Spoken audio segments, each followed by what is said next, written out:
Diz a lenda que certo rei era muito rico, porém muito infeliz. Infeliz e sério. Os súditos se esforçavam, tentavam de tudo para que ele desse ao menos um sorriso. Até mesmo uma erguidinha no canto da boca já serviria. Mas o rei continuava sério e infeliz. Certo dia, não suportando mais tanta infelicidade, Sua Majestade convocou todos os sábios para que respondessem a uma pergunta muito importante. Como posso descobrir o segredo da felicidade? Os sábios, vendo que o assunto era muito importante e sério, pediram ao rei um tempo a fim de que pudessem discutir o assunto. O prazo foi estipulado e ao final dele os sábios vieram com a resposta. Para descobrir o segredo da felicidade, o rei precisa simplesmente encontrar alguém que seja muito feliz e vestir a sua camisa. Reunindo seus auxiliares, o rei ordenou que saíssem pelo reino, encontrassem alguém que fosse muito feliz e conseguissem uma de suas camisas, para que o rei pudesse usar. Os auxiliares pensaram, para ser feliz mesmo, é preciso ter muito dinheiro. Assim foram até a casa do homem mais rico da cidade. Tocaram a campainha e quando ouviram a voz do homem pelo interfone, eu já falei que eu não quero comprar nada, que eu não tenho nada para dar e que eu não estou. Vá embora. Frustrados, partiram para o plano B. Como eu estava dizendo, pensaram, se o dinheiro não traz felicidade, vamos atrás do homem mais bonito. Ao chegarem, tentaram explicar quem eram e que só queriam perguntar se aquele homem bonito era feliz. Mas antes que dissessem algo, os empregados foram falando. É melhor voltar outro dia, hoje o patrão está muito bravo e infeliz. É que ele acordou com uma espinha no seu nariz. E eles saíram procurando por todos os lugares. Procuraram tanto que até se cansaram. Já estavam desistindo quando ouviram alguém cantando Feliz da Vida. Ouviram alguém cantando Feliz da Vida? Cantando e feliz da vida. O que mais estranharam é que viesse música de dentro de uma casa tão pobre. Bateram com cuidado e um homem apareceu na porta entreaberta. Pois não, respondeu ele com um sorriso nos lábios. Então os servos do rei explicaram. Só queremos fazer uma pergunta. O senhor é feliz? O homem então respondeu. Sim, é lógico, eu sou muito feliz. Sou o homem mais feliz da face da terra. Que maravilha! Finalmente encontraram alguém realmente feliz. Agora só faltava o mais fácil. Então finalmente declararam àquele homem. Olha, nós somos súditos do rei e viemos aqui com $1 milhão para comprar uma camisa sua para que o rei possa vestir. Então o homem respondeu, olha, eu teria o maior prazer em vender a minha camisa para o rei, até em doá-la.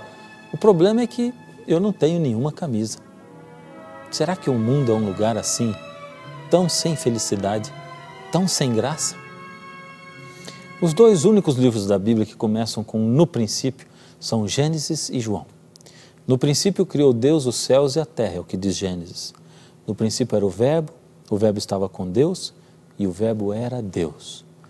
Você prestou atenção neste tal Verbo do qual fala João? A Bíblia diz que ele estava com Deus e que ele era Deus. No verso 3 diz mais, todas as coisas foram feitas por ele. Então esse tal Verbo é Deus e o Deus que criou a terra. Quem é o Deus Verbo que aparece lá em João? Em João 1,14 diz o seguinte, e o Verbo se fez carne e habitou entre nós. Quem foi o Verbo que se fez carne e habitou entre nós? Sem dúvida, Jesus. O mais fantástico é que em João, Jesus é chamado de o Verbo, o Deus Palavra. E no Gênesis, o Deus Criador, Jesus, é apresentado criando tudo pelo poder da sua palavra. E disse Deus, haja luz, e disse Deus, haja firmamento, e disse Deus, produz a terra seres viventes.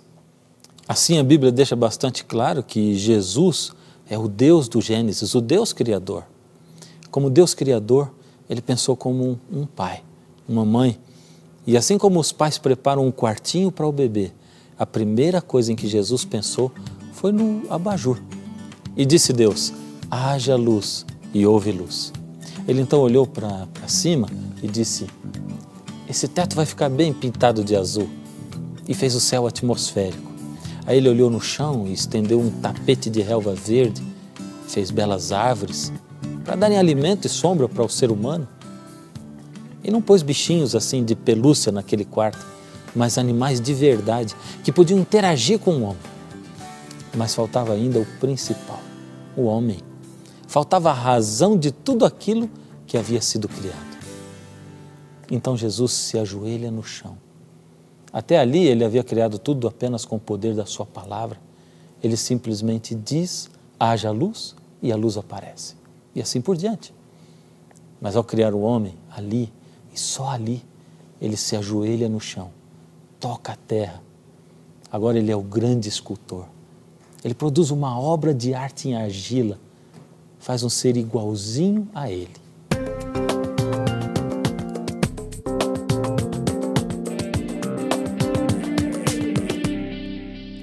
Você e eu somos criados pelas mãos de Deus, a imagem de Deus. Não somos amebas, nem descendentes do macaco. Nós não somos resultados de nenhuma explosão cósmica. Somos imagem de Deus. Agora ele se ajoelha mais uma vez sobre a sua obra-prima. E a Bíblia diz em Gênesis capítulo 2, verso 7. E soprou em suas narinas o fôlego da vida, e o homem foi feito alma vivente. Jesus o abraça, e ali começa um bonito relacionamento entre pai e filho. Mas Gênesis 3,8 diz o seguinte: E ouviram a voz do Senhor que passeava pelo jardim na viração do dia. Todos os dias, de tardezinha, na viração do dia, Deus visitava o homem e a mulher. Um dia, quando Deus chegava para visitar Adão e Eva, eles faziam uma surpresa para Deus e cantavam para ele uma música a dois. Outro dia, era Deus quem trazia um quarteto de anjos para cantar para os dois. Deus deu a Adão o domínio sobre a terra. Gênesis 1, 28 diz o seguinte: E Deus lhes abençoou e disse: Sede fecundos, multiplicai-vos e enchei a terra, sujeitai-a, dominai os peixes do mar, as aves do céu e sobre todo o animal que rasteja. A palavra domínio usada no original hebraico é hadá, que quer dizer reinar sobre. Ou seja, Deus deu a Adão o domínio sobre a terra. O homem era o dono da terra. E mais ainda, Deus não deu só a terra de presente ao homem, mas pediu a ele, advertiu que ele deveria guardar a terra. Gênesis 2,15 diz o seguinte: Tomou, pois, o Senhor Deus ao homem e o colocou no jardim do Éden para o cultivar e o guardar. No original hebraico, a palavra usada para guardar é chamar, que quer dizer guardar contra intrusos. Deus havia avisado a Adão que haveria um intruso e que ele tentaria entrar ali e tomar conta da terra que era de Adão.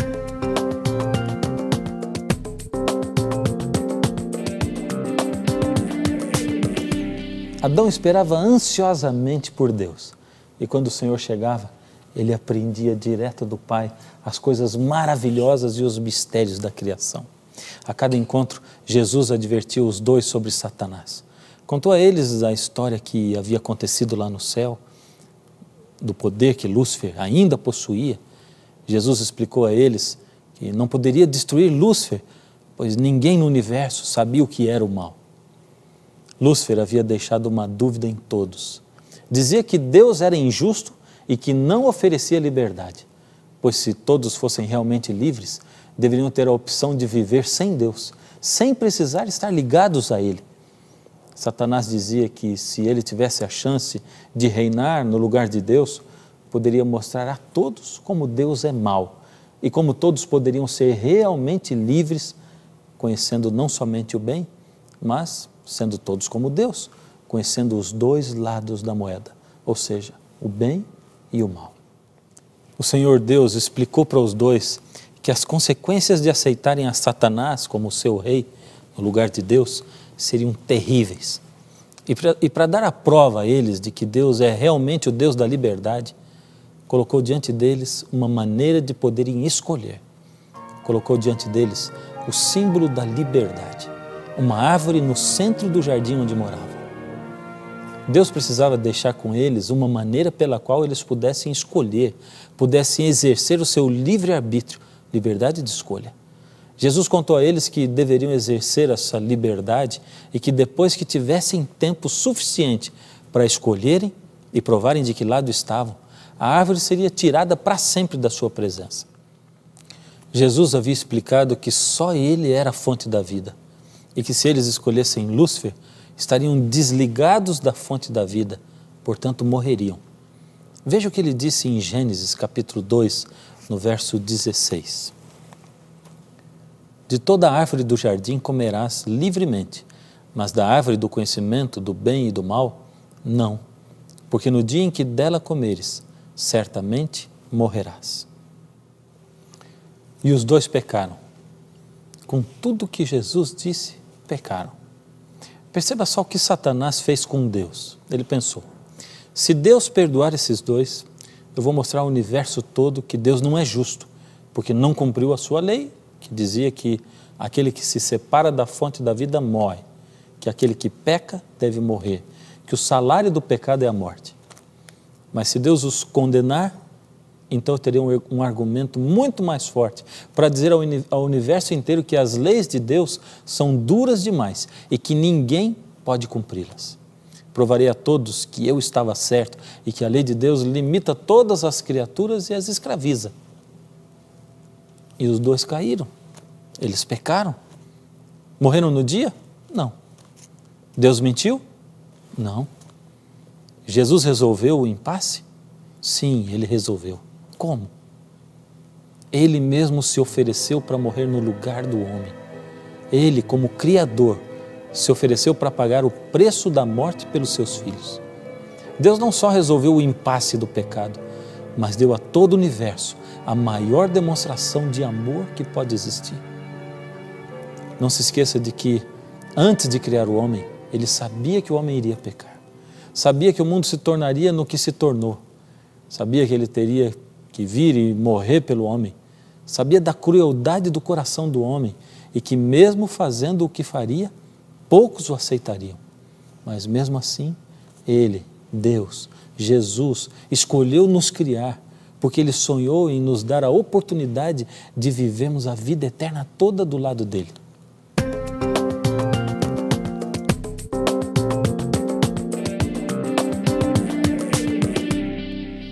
A partir daí tudo mudaria. Satanás começaria a criar doenças, pestes, tempestades, mudanças climáticas, sofrimentos, e os nossos corpos começariam a sofrer as mudanças da morte e as consequências da doença. A partir daí, a própria atuação de Deus na terra estaria restrita, pois Ele não havia sido escolhido como o Senhor do ser humano. Adão, o dono da terra, vendeu o presente que Deus havia lhe dado para Satanás. Agora Satanás era o dono da terra. O próprio Jesus, quando esteve aqui, reconheceu que Satanás é o rei desse mundo. Ele disse, já não falarei muito convosco, pois aí vem o príncipe desse mundo e ele nada tem em mim. Quando você tiver a tentação de reclamar de Deus e dizer, se Deus existisse mesmo, não haveria tanta miséria, tanta fome, tanta injustiça, tanta desgraça. Lembre-se de que o Deus desse mundo não é Deus. O Deus desse mundo é Satanás. Ele é quem causa todos esses problemas e transforma o mundo na desgraça que o mundo é hoje. Eu sei que muitas vezes você se sente desamparado por Deus, sem ter ninguém a quem recorrer. Sei que muitas vezes para você o mundo parece uma experiência que não deu certo. Outro dia li um trecho de uma carta do grande Van Gogh para o seu irmão Theo. E fiquei impressionado ao ver que o grande artista também se sentia perdido. A carta dizia assim, sinto cada vez mais que não devemos julgar a Deus com base nesse mundo, que é simplesmente um estudo que desandou. O estudo está arruinado de muitas maneiras. Apenas um mestre pode cometer tal erro, e talvez esse seja o melhor consolo que temos, uma vez que temos o mesmo direito de esperar que a mesma mão criativa conserte tudo. Você já se sentiu estranho alguma vez perguntando para você mesmo, por que então Deus não faz alguma coisa para solucionar tudo isso? Mas saiba que mesmo alguns daqueles que andaram com Jesus sentiram isso. Jesus começou o seu ministério, os seus milagres, e João Batista, primo de Jesus, aquele que batizou, foi preso. Antes de ser preso, João Batista assistiu a uma das mais lindas manifestações da Trindade. Ele tinha Jesus, o Filho, em seus braços enquanto o batizava. Viu o Espírito Santo descendo como uma pomba sobre Jesus e ouviu a voz do Pai que dizia: esse é o meu Filho amado em quem me comprazo. João era um homem de fé. Enquanto ele estava na prisão, esperou que o Senhor Jesus fosse libertá-lo. Ele esperava que Jesus o tirasse da prisão, mas Jesus não veio. João Batista, o homem de fé, então teve medo. Sentiu-se desamparado por Jesus. Mandou seus discípulos falarem com Jesus e enviou a ele um recado pessoal. A pergunta que deveriam fazer a Jesus era: és tu aquele que haveria de vir ou havemos de esperar outro? João Batista havia sido escolhido para batizar o Senhor Jesus e agora estava com dúvidas. Sentia-se só, desamparado. Mas como? Então a resposta de Jesus é alguma coisa que nos deixa surpresos. Ele diz algo mais ou menos assim: digam a João que aqui os cegos veem, os coxos andam, os surdos ouvem, os mortos ressuscitam e bem-aventurado é aquele que não perde a sua fé em mim. É como se Jesus estivesse dizendo: calma, João, eu sei que você está aí na prisão e que vão matar você. Eu sou o mesmo aquele que você estava esperando. Eu tenho o poder do Deus Criador, mas não perca a sua fé em mim, porque, João, eu não posso livrá-lo da prisão. Eu tenho poder para isso. Seria a coisa mais fácil do mundo para mim, mas eu não posso tirá-lo, eu não posso. Deus tem respondido assim para você também. Filho, eu sei que a sua mãe está doente.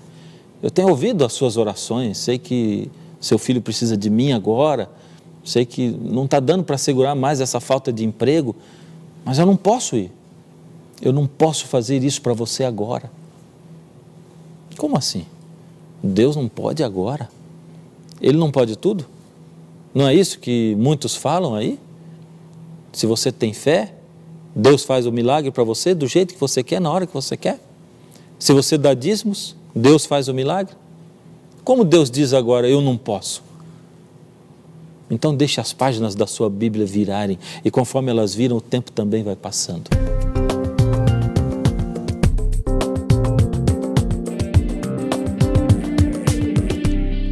Jesus já foi preso, julgado e maltratado. Está na cruz entre dois ladrões. Embora Hollywood tenha tentado dimensionar o sofrimento de Jesus, eles se esqueceram de que o maior sofrimento não foi o dos açoites nem dos pregos. O maior sofrimento começou a acontecer um pouco antes da cruz, lá no Getsêmani, quando Jesus recebeu sobre ele os seus pecados e os meus.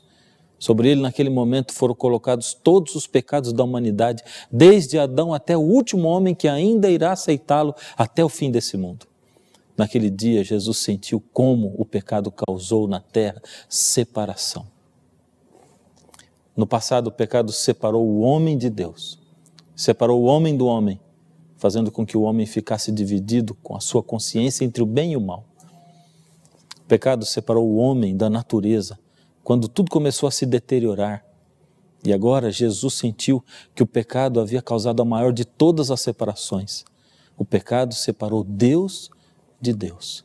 E naquele dia, Jesus, o Deus homem, clamou na cruz: Deus meu, por que me desamparaste?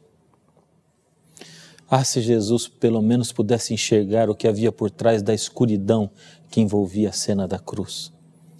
Seus olhos manchados pelo pecado de toda a humanidade não podiam enxergar o que estava acontecendo. Jesus só podia ver aquela escuridão. Por isso ele se sentia desamparado. Mas que escuridão estranha era aquela. Deus é quem havia enviado aquela escuridão. Ele não podia suportar ver aquela cena. Não podia ficar ali de longe, apenas contemplando todo aquele sofrimento do seu filho. Por isso Deus mesmo enviou a escuridão, para que pudesse o próprio Pai se esconder ali pertinho aos pés da cruz. Todos os anjos deixaram o céu para ficar ali ao lado do seu Senhor, Miguel, o líder de todos os anjos. Deus se escondeu naquela escuridão, porque o Senhor Jesus não podia ser confortado pela sua presença. Ele havia escolhido criar o homem, mesmo sabendo que teria que morrer por ele. Agora era hora de pagar o preço da liberdade. Há poucas horas atrás, Jesus havia orado, clamando ao Pai: Pai, se possível, passa de mim esse cálice sem que eu o beba. Naquele momento, Deus se calou. Agora Jesus estava na cruz, carregando sobre si os pecados de toda a humanidade. Jesus se sentiu como João Batista, desamparado. E Deus respondeu para Jesus o que Jesus respondeu para João: Filho, fique aí, porque eu não vou tirá-lo da cruz. Filho, fique aí, porque agora eu não posso tirá-lo. Eu não posso. Deus pode? Ele tinha poder para tirar Jesus da cruz? Sim, ele tinha esse poder. Mas se Jesus saísse da cruz, todos nós estaríamos perdidos hoje. O pecado teria vencido, Lúcifer arruinaria o universo para sempre. Deus não age todas as vezes nesse mundo dominado pelo pecado, porque você e eu temos um Deus que respeita as suas próprias leis. Quando você for tentado a perguntar, por que Deus não faz algo para resolver o problema do pecado? Lembre-se que Ele já fez tudo, Ele pagou o preço da cruz. Quando ele exclamou na cruz, está consumado, o termo que Ele usou em hebraico foi, está pago. Enquanto houver pelo menos uma pessoa interessada em ouvir o Evangelho e aceitar o preço que Jesus pagou, Ele ainda vai esperar para voltar a esse mundo. Assim que é a salvação que Jesus oferece, é de graça.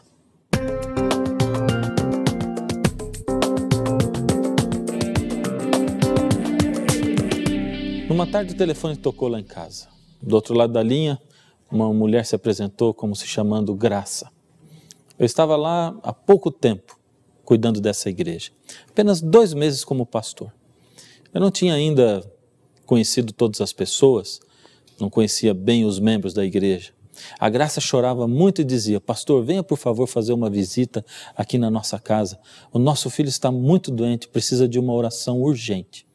Quando eu cheguei na casa, percebi uns móveis diferentes, um berço hospitalar, um cilindro de oxigênio. É que quando a Graça ficou grávida, eles esperavam com muita ansiedade um menino. Ele ia se chamar Paulinho, como o pai. Arrumaram um quartinho, com cômoda, bichinhos, e o bebê nasceu. Ela ainda estava tonta por causa da anestesia, e o médico avisou que o bebê tinha problemas de saúde e precisaria ser operado imediatamente. Na verdade, o bebê era portador da síndrome de Charge, uma doença rara. Tinha nascido com lábios leporinos, fenda palatina, ele não iria andar, ia ter um problema mental, nunca iria se alimentar pela boca, mas pelo estômago. Quando o bebê foi para casa, o médico explicou que se ele não tivesse muitas convulsões, seu quadro poderia até melhorar. Mas se tivesse convulsões, tudo poderia se complicar ainda mais. Graça me pediu, naquele dia, que fosse à sua casa. E ela disse: Pastor, ore para que ele não sinta dor. Porque eu sou mãe, eu sei que ele está sofrendo muito com tudo isso. Ele tem tido de 10 convulsões por dia, mais ou menos. Eu não peço uma oração para ele sarar, para ficar bom. A minha oração é simplesmente para o meu bebê não sofrer tanto como ele tem sofrido. Enquanto a Graça falava e chorava ali na minha frente, eu estava orando a Deus para me dar as palavras exatas que eu devia falar. Na minha mente tinha também uma pergunta que ainda não tinha sido respondida por ninguém. E eu precisava fazê-la naquele momento. Então, depois de aconselhar a Graça e o marido, e depois de orar com eles, eu perguntei. A pergunta foi a seguinte: Graça, depois de tanto sofrimento com esse bebê, se hoje Deus desse a você a chance de voltar o tempo atrás, e você, sabendo do sofrimento que teria, pudesse escolher entre ter e não ter o Paulinho, o que você escolheria? Ter o bebê ou não? Os olhos da Graça se encheram de lágrimas e ela disse: sim, eu escolheria ter o bebê, porque eu gostaria de ver o meu filho no céu, correndo, perfeito. Deus nos promete a vida eterna. E perto da vida eterna, essa vida aqui e o sofrimento que ela nos apresenta vão parecer como nada. Naquele dia estava respondido para mim por que Deus escolheu criar o mundo, mesmo sabendo que o mundo se transformaria no que se transformou. Ele também sonhou em nos dar a vida eterna. Sonhou em nos dar a segunda chance, para que nós pudéssemos sair dessa vida e alcançássemos a vida eterna. Jesus pagou o preço por você. A salvação é de graça, mas custa tudo que você tem. Ela custa o seu coração. Jesus diz em Apocalipse: eis que estou à porta e bato. Se alguém ouvir a minha voz e abrir a porta, eu entrarei na sua casa, cearei com ele e ele comigo.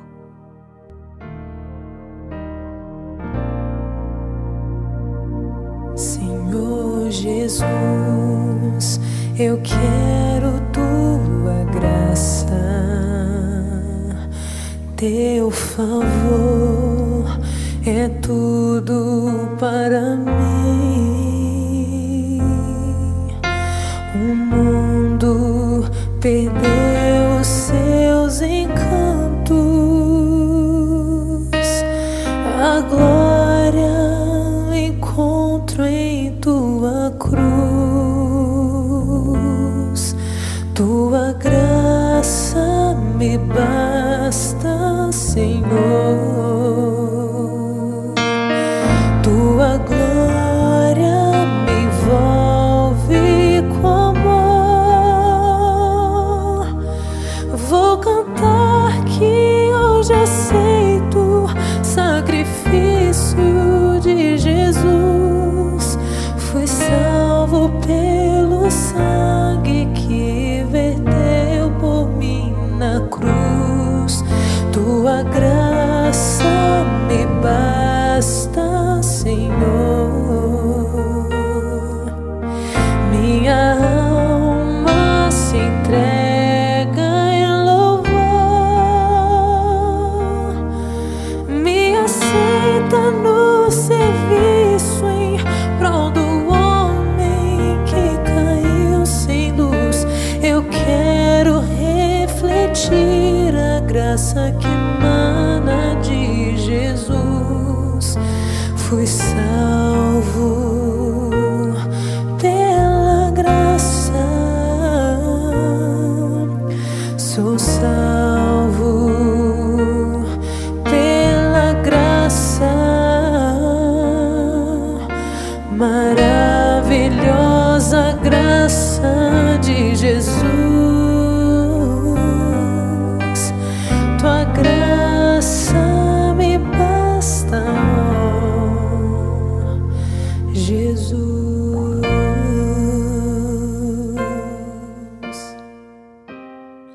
Hoje Jesus chama você para um compromisso especial com Ele. Não é simplesmente um compromisso de orar, não é simplesmente um compromisso de se aproximar, é um compromisso de entrega.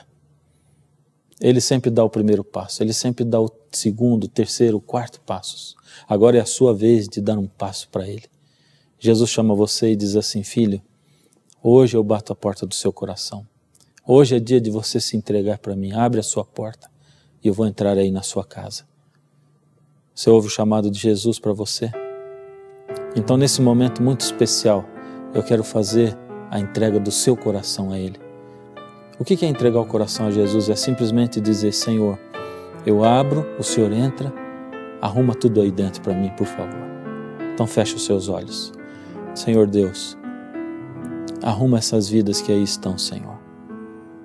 Hoje, Senhor, nós podemos compreender o tamanho do seu amor, como o Senhor nos desejou antes de nos criar, como o Senhor planejou morrer por nós antes de nos criar, como o Senhor planejou cada aspecto da nossa vida. E agora, Senhor, está tudo na nossa mão. Nós nos sentimos pequenos demais para tomar decisões, mas, Senhor, pelo seu poder e a sua força, toma conta dessa vida que aí está e aceita essa entrega em nome de Jesus. Amém.